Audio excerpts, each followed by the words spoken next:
اللہ سے دعا کرتا ہے، لیکن وہ اپنے دعا میں وسیلہ بناتا ہے نیک ولیوں کو، نیک بزرگوں کو، نیک لوگوں کو، یا رسول کریم صلی اللہ علیہ وسلم کی ذات کو وسیلہ بناتا ہے۔ وہ کہتا ہے کہ اے اللہ اس بزرگ کے وسیلے سے میرے گناہ معاف فرما دے، یا اس ولی کے وسیلے سے میری فلاں مراد جو ہے یہ پوری کر دے۔ کیا یہ وسیلہ مانگنا اور ان کا وسیلہ دے کے مانگنا، کیا یہ درست ہے؟ یہ درست نہیں ہے اس اعتبار سے کہ اللہ رب العالمین کو یا کسی شخص کو بھی، کسی ذات کو جب بندہ کسی کا واسطہ دیتا ہے تو وہ ذات اس کی مجبور ہوتی ہے۔ مثلا آپ کے پاس میرا کوئی کام اٹکا ہوا ہے، میں آپ کے والد صاحب کی کوئی چٹھی لے کر آپ کے پاس آیا، اب مجھے معلوم ہے کہ ظاہر بات ہے وہ ان کے والد ہیں، وہ بڑے ہیں، میں فون کرواؤں گا، ان کا رکا لے کر آؤں گا یا خود ان کو ساتھ لے کر آؤں گا، وہ آپ سے کہیں گے، میں کچھ بھی نہیں کہوں گا، وہی آپ سے کہیں گے آپ فٹافٹ سائن کرنے ہیں، جو بھی کرنا ہے آپ کر دیں گے، میں اپنا کام کرا کے چلا جاؤں گا۔ لیکن اللہ رب العالمین کے سامنے ایسی کوئی ہستی نہیں ہے کہ جن سے اللہ تعالیٰ جو اللہ سے منوا سکے۔ جو اللہ سے بڑی سفارش جو ہوتی ہے وہ اس سے بڑے کی ہوتی ہے، اس سے نیچے کی نہیں۔ اور جتنے انبیاء ہیں یہ سب مخلوق ہیں۔ اور پھر آپ خود اندازہ لگائیں کہ قرآن مجید نے اتنی صراحت کے ساتھ کہا کہ نوح علیہ السلام نے جب اپنے بیٹے کے لیے دعا کی اور اللہ رب العالمین سے کہا کہ ان ابنی من اہلی، میرا بیٹا میرے اہل سے ہے اور تیرا وعدہ سچا ہے، اور تیرا وعدہ تھا کہ تو میرے اہل کو بچائے گا، تو میرا بیٹا میری آنکھوں کے سامنے غرق ہو گیا ہے اور وہ نہیں بچا ہے، تو اپنا وعدہ پورا کر، میرے بیٹے کو واپس دے۔ اللہ نے کہا انہ لیس من اہلک، ایک بات کہ وہ تیرے اہل سے نہیں تھا، وجہ یہ ہے کہ انہ عمل غیر صالح، تو صالح ہے اور وہ غیر صالح ہے۔ تیرے اور اس کے کردار میں زمین آسمان کا فرق ہے، تیرے منہج میں اور تیرے بیٹے کے منہج میں زمین آسمان کا فرق ہے۔ تو اللہ کی طرف دعوت دیتا ہے، وہ کفر کی طرف دعوت دیتا ہے۔ تو اللہ رب العالمین کا قریبی ہے، وہ اللہ کا دشمن ہے۔ تو مومن ہے، وہ کافر ہے۔ ایک دوسری بات اللہ نے یہ کہی کہ انی اعوذ کا، جو آج کی موضوع کا اصل جو میرا مقصد تھا بیان کرنے کا، انی اعوذ کا فلا تسألنی ما لیس لک بعلم، میں تمہیں نصیحت کرتا ہوں کہ آج کے بعد ایسی کسی چیز کے بارے میں بھی مجھ سے سوال نہ کرنا جس کا تجھے علم نہیں۔ انی اعوذ کا ان تکون من الجاہلین، اگر پھر ایسا کیا تو میں تجھے نصیحت کرتا ہوں کہ میں تجھے نبوت کے کٹہرے سے نکال کر جہالت کے کٹہرے میں کھڑا کر دوں۔ تو یہ بہت بڑی بات ہے، اور اللہ کا نبی اپنے لخت جگر کے لیے اللہ سے سفارش کرتا ہے، اور اللہ رب العالمین نے اس بات کو رد کر دیا۔ ٹھیک ہے، جس کے معنی یہ ہے کہ میں اپنی مرضی کا مالک ہوں، میں رب ہوں،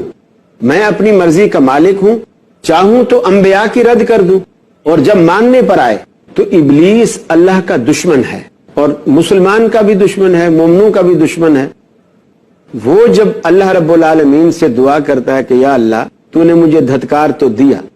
اور مجھے مردود قرار دے دیا، لیکن میں دوزخ میں اکیلا نہیں جانا چاہتا، میں ایک پوری ٹیم کے ساتھ جانا چاہتا ہوں، اور وہ بھی اس مخلوق میں سے ٹیم بناؤں گا جس کی وجہ سے مجھے جنت سے نکالا۔ ابلیس کی بات آپ کر رہے تھے کہ ابلیس نے اللہ تعالیٰ سے کہا کہ میں جاؤں گا تو جنت میں ضرور، لیکن میں اپنی ٹیم کے ساتھ جانا چاہتا ہوں۔ اب اس نے ایسا اس لیے کہا کہ چونکہ اس کو پتا تھا کہ میں انسان کی وجہ سے جنت سے دھتکارا گیا ہوں، اس کو سجدہ نہ کرنے کی وجہ سے، اب وہ نفرت اس کے دل میں بیٹھ گئی اور وہ انتقام کی آگ میں سلگ رہا ہے۔ تو اس نے دعا کیا کی کہ یا اللہ میری عمر کو لمبا کر دے، عمر کو لمبا کر دے، میری عمر کو بڑھا دے۔ ٹھیک ہے، اللہ رب العالمین سے دعا کی، اللہ رب العالمین نے اس کی دعا کو قبول کیا۔ قرآن کہتا ہے کہ جا حتی یأتیک الیقین، تجھے وہ یقین سے مراد وہ جو قیامت والے دن ہے، الی یوم الوقت المعلوم، ایک وقت مقررہ تک ہم تجھے مہلت دیتے ہیں، عمر دیتے ہیں، زندگی بڑھا دیتے ہیں۔ اور اللہ نے اس کی عمر بڑھا دی اور دعا کو قبول کر لیا۔ وہاں دیکھیں کہ نوح علیہ السلام اللہ کا قریبی اور برگزیدہ ہے، برگزیدہ پیغمبر ہے، اور ایسا برگزیدہ ہے کہ 950 برس اس نے اپنی زندگی کے قیمتی صرف اللہ کی رضا کے لیے رات دن ایک کر کے، جو قرآن کہتا ہے کہ انی دعوت قومی لیلا و نہارا، یا اللہ میں نے اس قوم کو پکارنے کے لیے نہ دن دیکھا نہ رات دیکھا، لیکن ان کی حالت یہ ہے کہ مرض بڑھتا گیا جو دوا کی، میں جیسے جیسے تیری طرف بلاتا ہوں یہ اتنا اتنا مجھ سے دور جاتے ہیں، بھاگتے ہیں۔ تو اس 950 سال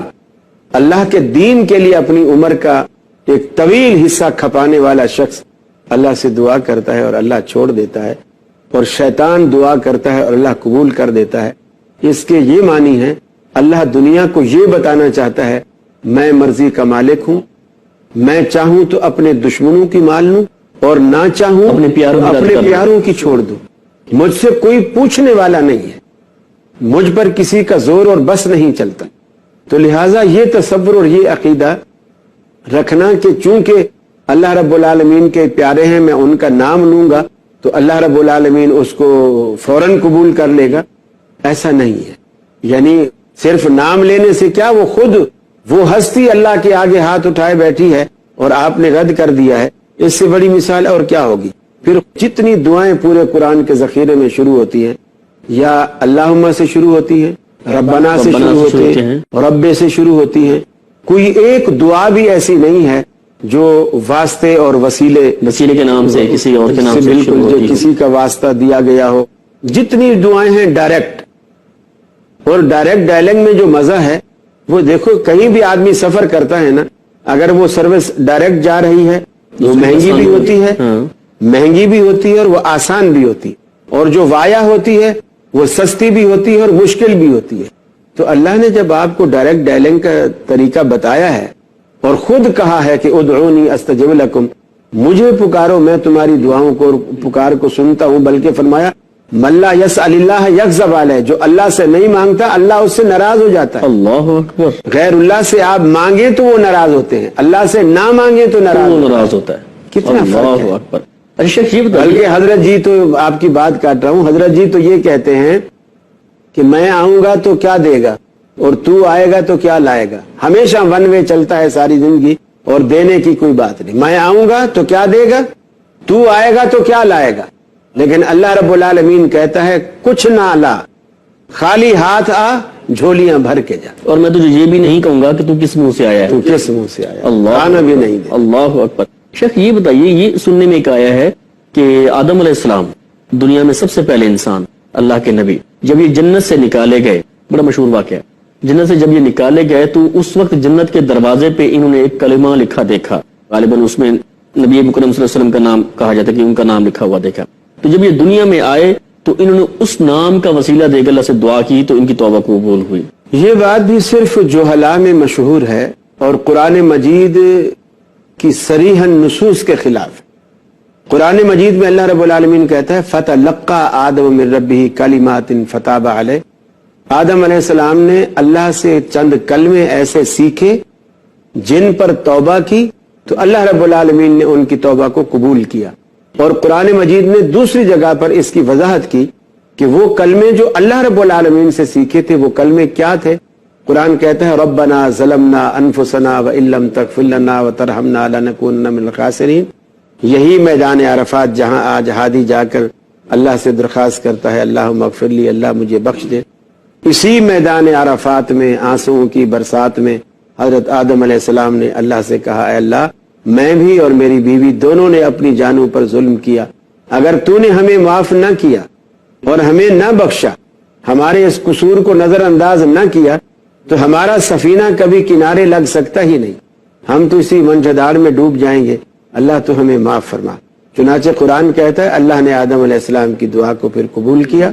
کسی واسطے اور وسیلے کا کوئی تصور آدم علیہ السلام کی اس دعا کے اندر نہیں ہے، یہ صرف جہلاء کے سینوں میں یہ باتیں ہیں، یہ قرآن و سنت کی نصوص کے صریحاً خلاف۔ اچھا دوسری طرف ہم آتے ہیں، اسی بات کو کنٹینیو تھوڑا کرتے ہیں۔ ایک تو یہ ہوگا نا کہ کسی وسیلے کی ضرورت نہیں ہے، کسی بندے کا وسیلہ دینا، کسی ولی کا یا کسی نبی کا بھی۔ اگر کوئی انسان یہ کہے کہ اے اللہ تجھے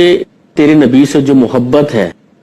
اس محبت کا واسطہ تو میرا یہ کام کر دے، کیا یہ کہنا درست ہے؟ نہیں، اس لیے کہ اللہ کسی کی محبت میں مجبور نہیں ہے، مجبور نہیں ہے۔ جو چیز اس میں جائز ہے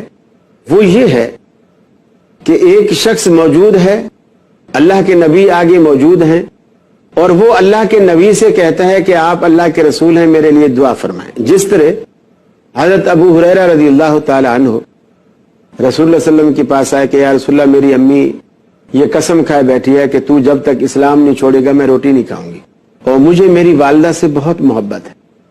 اور وہ روٹی نہیں کھا رہی، مجھے کہتی ہے تو اسلام چھوڑ، اور مجھے جس طرح اماں سے محبت ہے اس سے کہیں زیادہ اسلام سے محبت ہے، لیکن میں اماں کو بھی گنوانا نہیں چاہتا.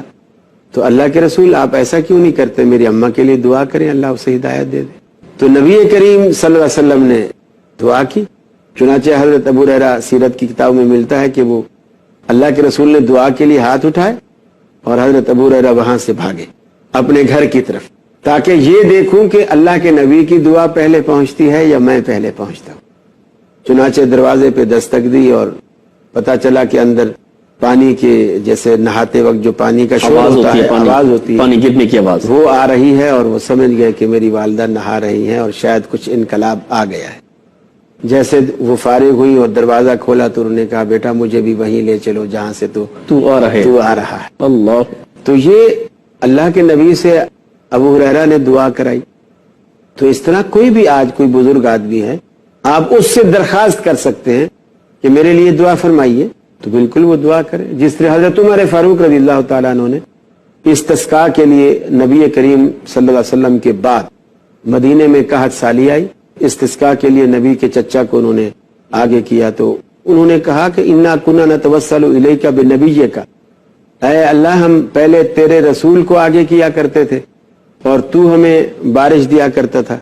اور اب بعم نبیک ہم تیرے نبی کے چچا کو لائے ہیں اور اس کو ہم آگے کر رہے ہیں، تو ہمیں بارش دے. اب اس لیے کہ وہ زندہ ہے، چچا بھی اب زندہ ہے، تو زندے کو وسیلہ بنانا اس لیے جائز ہے کہ وہاں شرک کا شیبہ اس لیے نہیں آتا کہ جب وہ میرے سامنے اللہ کے آگے ہاتھ اٹھائے گا تو مجھے یہ یقین آئے گا کہ جس طرح میرے ہاتھ میں کچھ نہیں، اس کے ہاتھ میں بھی کچھ نہیں ہے، یہ بھی اسی کا محتاج ہے، اس سے مانگ رہا ہے. جبکہ مرا ہوا جب قبر کے اندر ہوتا ہے ہم یہ کچھ نہیں دیکھ رہے کہ اس نے میری دعا سنی ہے نہیں سنی ہے، ہاتھ اس اٹھائے کو ہیں، پتا ہے نہیں پتا ہے، یہ اللہ کے آگے محتاج ہے نہیں ہے. تو وہاں پھر وہ جو ہمارے یقین اور نظریات ہیں وہ تبدیل ہوتے ہیں، وہ شرک کی طرف جاتے ہیں، توحید کے منافی ہوتے ہیں، اس لیے وہ بگاڑ پیدا ہوتا ہے. اور خود حضرت عمر کے اس عمل میں بھی ہمارے لیے درس موجود ہے کہ نبی کریم کا روضہ اقدس تو مدینے میں موجود تھا نا. جب قحط سالی آئی ہے، اگر فوت ہونے والوں سے توسل جائز ہوتا تو حضرت عمر فاروق رضی اللہ تعالیٰ عنہ خود روضہ اقدس پر تشریف کیوں نہیں لے گئے، اور آپ نے وہاں جا کر کیوں نہیں کہا کہ اللہ کے رسول پہلے بھی آپ ہی تھے، ہمارے لیے دعائیں کیا کرتے تھے، تو اب بھی آپ ہی ہیں، آپ ہمارے لیے دعا فرمائیں. لیکن اس تکلف کی کیا ضرورت تھی کہ حضرت عباس کو نبی کے چچا کو آگے کھڑا کر کے ان سے دعا کروا رہے ہیں اور روضے پہ جا کے دعا نہیں کر رہے. تو گویا حضرت عمر کے طرز عمل نے بھی مسلمانوں کو یہ درس دے دیا کہ اگر تم نے دعا کرانی بھی ہے تو کسی زندہ شخص سے کراؤ، فوت ہونے والے سے تم دعا بھی نہیں کرا سکتے ہو.